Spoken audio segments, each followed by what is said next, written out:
My name is Jabin and you're watching rptv. Overnight on-street permit parking has officially come to Regent Park. The city has introduced a new system called Permit Parking Area 7L, which is designed to give Toronto community housing residents priority access to overnight street parking. This decision marks a big shift in how parking is managed here, and it's directly connected to the changes brought by the Regent Park revitalization. Before revitalization, many TCHC tenants had access to surface-level parking lots in Regent Park. But as redevelopment progressed, especially now with phases 4 and 5, those lots were demolished to make way for new construction. Some underground parking spaces were built into new towers, but they remain limited and often can't meet the needs of tenants.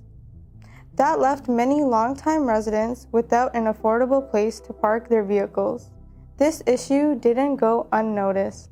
Over the past year, Toronto Centre Councillor Chris Moyse consulted directly with Regent Park residents.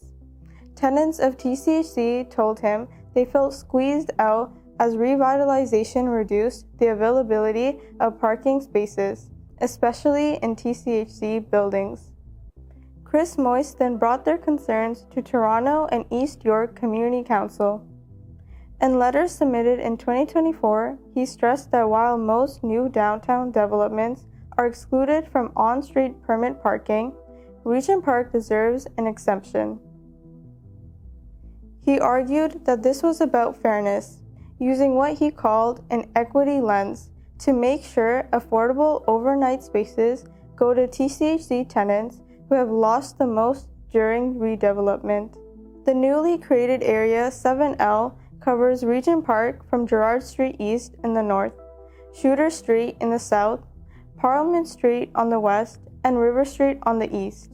But not every street is included. Only streets with permit parking signs marked 7L are part of the program. Here's how the system works. Permit parking is enforced every night from 12:01 a.m. to 7 a.m. If you park on those streets without a permit, you could face fines. If you have a valid permit, you won't need to pay green P fees, and you won't be subject to the 1 hour or 3 hour time limits that apply to other cars.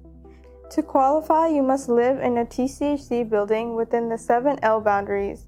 You'll need a letter from your tenant service coordinator confirming you don't have parking in your building, your driver's license, vehicle registration, proof of residency, and if the vehicle isn't registered to you, a letter from your insurance company confirming you're insured to drive it.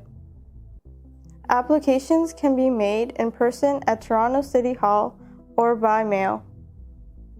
As for cost, if you don't have access to any parking, a permit works out to about $26 a month.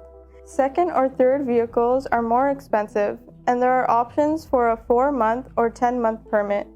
Councillor Moyse's advocacy was critical in making this happen.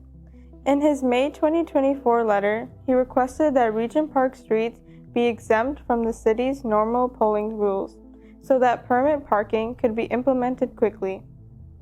Then in October, he pushed for an additional measure, making sure that new condo and market developments in Regent Park would be excluded from eligibility, protecting spaces specifically for TCHC tenants. This two-step process secured the policy we now see in effect. For Regent Park, this is about more than parking. It's about making sure that longtime residents, especially TCHC tenants, aren't left behind as their neighborhood transforms.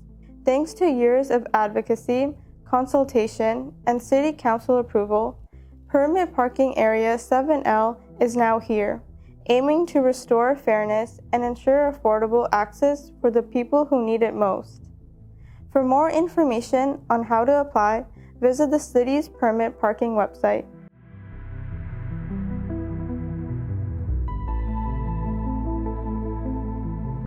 Thank you so much for watching. Don't forget to like, comment, share, and subscribe to our YouTube channel. Please follow us on all our social medias, and for more information, please visit our website.